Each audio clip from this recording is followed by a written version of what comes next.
As a key change, we're going to stand up, and I just want to talk a little bit about some of the things in the reading that you just gave beautifully.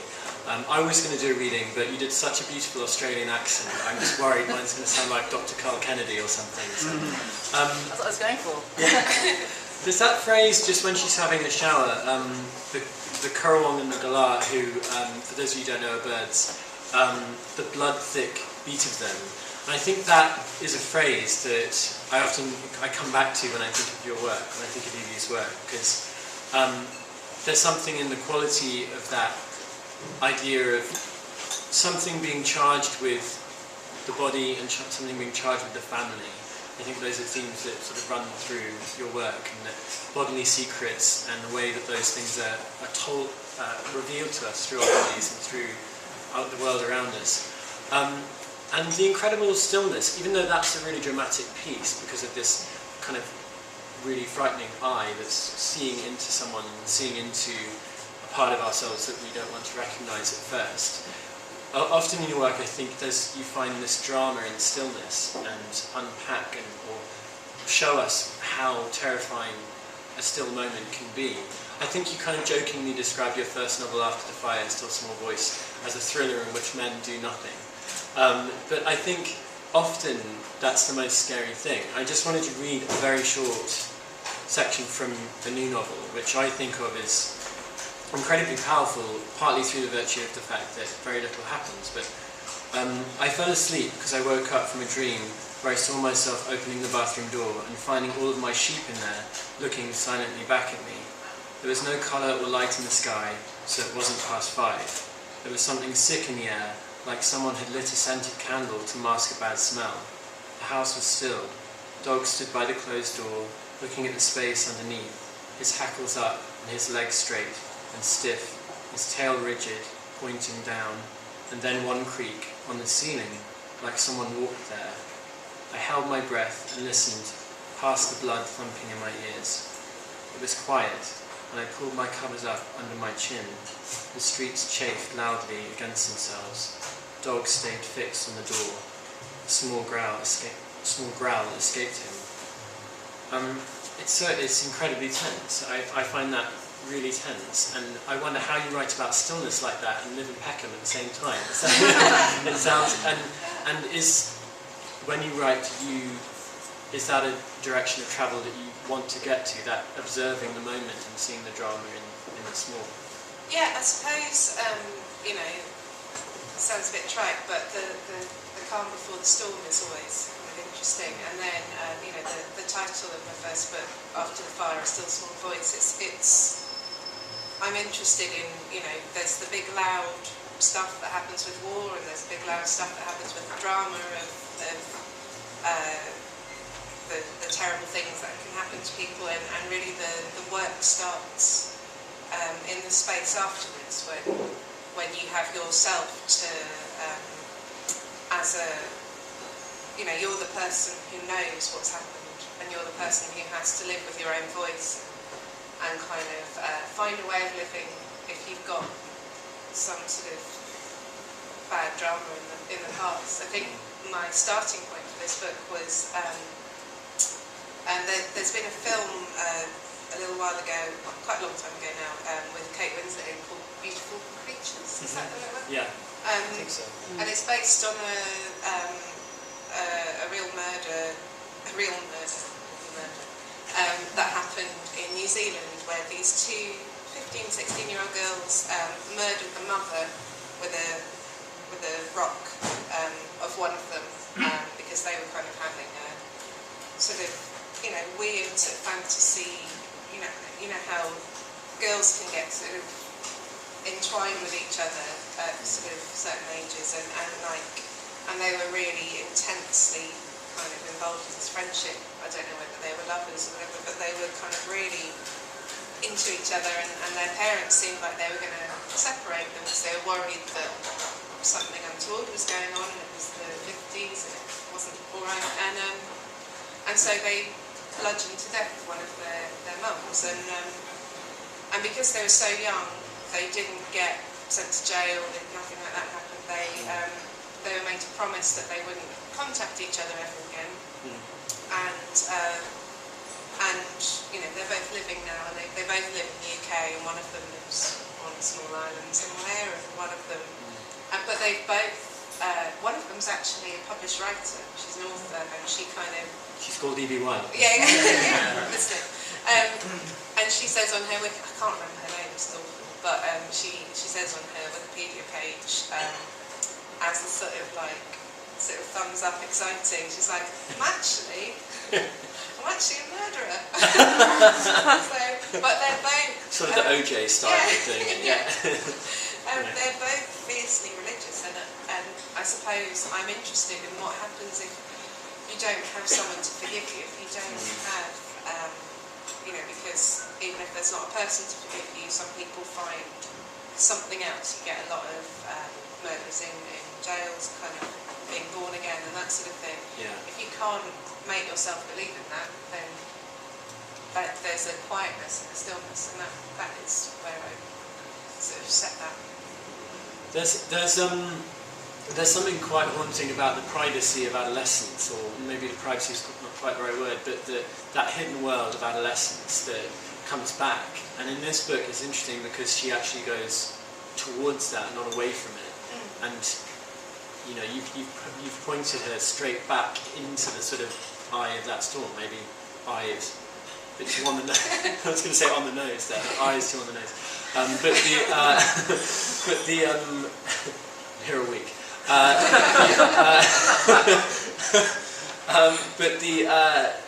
But it is interesting how chronologically the novel. That was. At what point did you think actually she's not going to get away from this past? She's going to head straight into it, because that's often what adulthood. A lot of adult characters, characters, they're constantly dogged by memory, and it comes back from the past. But in this novel, she heads into it. Yeah, I think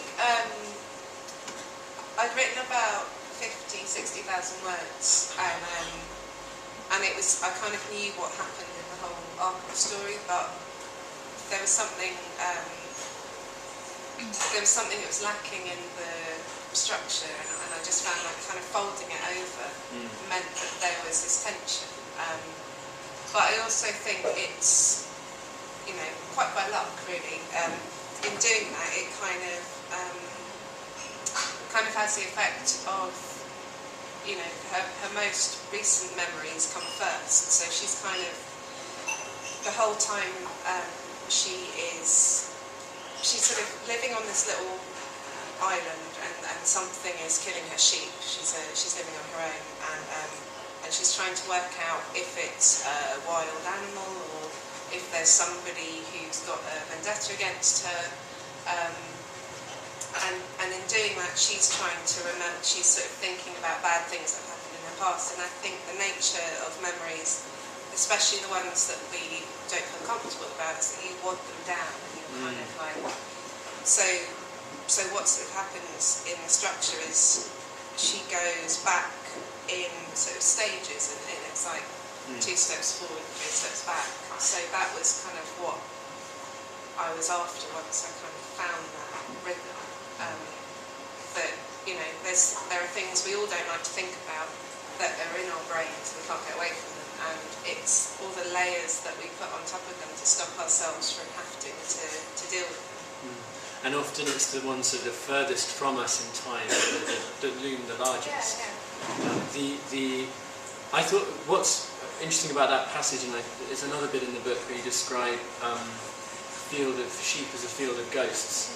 And I think sheep in this novel are really very closely tied up with childhood and her upbringing, because even though she's living on this island just off the coast of Britain, she's come from Australia, and so and this is sort of where she goes back to in a way into her past. Are animals in this book sort of ghosts? Is that something that? Well, I think that image in particular, I was thinking like sheep have an incredible stare. They've got, you know, people talk about the dead eyes of a shark. You look at a sheep, and that's real terror.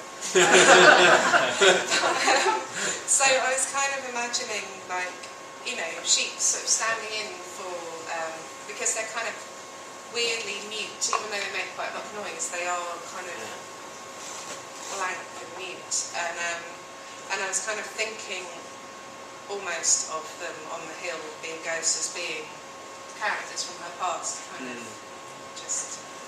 You describe it, there's I think a couple of sheep coughs in the novel, and they're really uncanny because you just suddenly think that's a person in there. There's someone in a sheep suit. You know, but you mentioned sharks, and I can't pass over that without asking you about them because they often occur in your work, and I wondered to what extent you like to write about sharks. Not that I've ever asked you that question before. Thank you for asking. At the moment I'm working on a bit of graphic memoir with an artist about shark phobia. So it's sort of about the shark phobia that I had growing up. My mother's Australian, and I spent a lot of time in Australia, rural Australia, as a kid, and so picked up this sort of like very sort of visceral fear of sharks, because they were kind of, my grandparents lived on a sugarcane farm, which is on the paperback version of my first book. That's a photograph of their farm. This is a customer announcement. Could Matthew Unwin please go to the nearest till? Could Matthew Unwin? So, like a lot of English people, I picked up a shark phobia, and it kind of came back with me to Peckham, and having you'd be surprised at the amount of people in sort of landlocked places or in cities in the UK who have a real worry about the sharks. I don't know what you're talking about. They're going to sprout legs and they're going to come. Yeah, no, they're not, are they? They're not. Evolution. But I think, I'm interested in the sort of primal fears, I suppose, and I've come to terms with sharks now, and I love them, and they're awesome. But I think that everyone has a shark, everyone has a sort of a deep-rooted fear, the kind of night terror that, you see a photograph of something in it and the hairs on the back of your neck stand up, and I think that's really interesting. Yeah, it's interesting what you were saying about the fear of those prisoners who don't have an opportunity for redemption, and that kind of primal fear, because to me, Jake in this novel, who is female, by the way, it might fox some English people here if there's a female character called Jake and a male character called Claire. But I got that right around it. It's interesting that, to me, she seems like her greatest fear, even though she's solitary, is to be left utterly to herself, and that's her sort of shark in a way. Do you say that's true? Yeah, I think so. I mean, she has a great relationship with the dog, so that kind of, in a way, gives you free rein to talk as much as you like. If you've got a dog, you talk at the dog stares back at you and raises an eyebrow, and you kind of don't feel as much like you're just rattling off on your own. Yeah. But I think she's had some odd experience of being sort of in solitary, but with one other human being in close vicinity who is kind of menacing. So it's just I think there's something really interesting about the landscape of Australia, that you can be on your own completely. You can be, you won't be in screaming distance, no one will hear you, and you run out of petrol, and that's it. But so there's a kind of horror vibe here as well. I mean, there's something quite scary about that, and also I think what's often quite scary is the way that she has a very kind of flinty kind of femininity.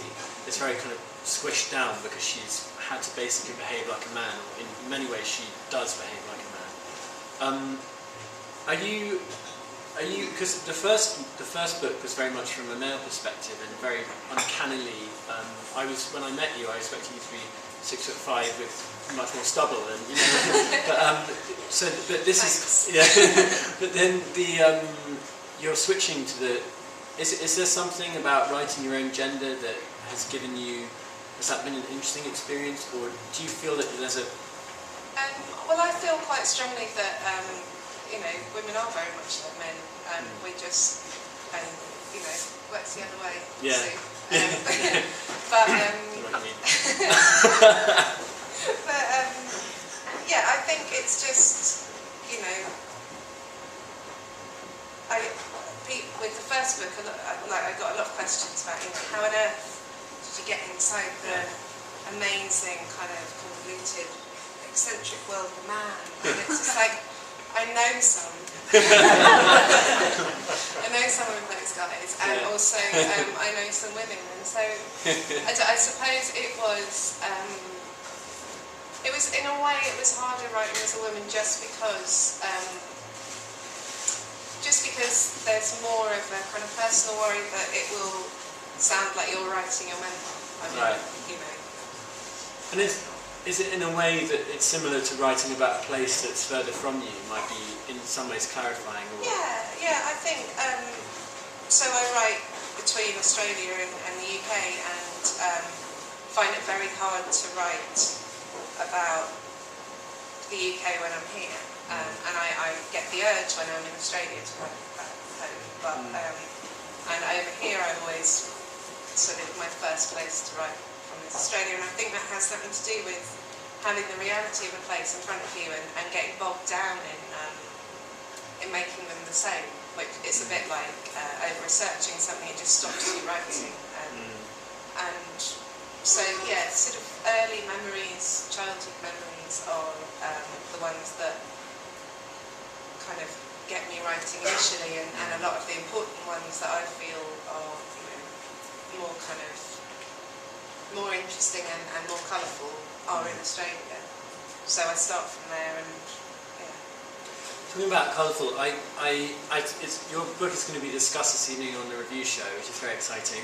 And I'm really expecting them to use lots of words like lyrical, and there's going to be a lot of that. But I hope what they pick out as well is the extraordinary lyrical swearing in the book, because there's this incredible register that I hope no one's going to be shocked by. I don't think I've ever seen the word fucktard in print before. I mean, it's just amazing, and that kind of but do you? I mean, that to me is I think there's something. It can be quite poetic swearing. I'm thinking of it in the thick of it as well. But do you? Is it something that you're conscious of at all when you're writing? I should, I shouldn't, or? No, not really. I think I am conscious of the character. Yeah.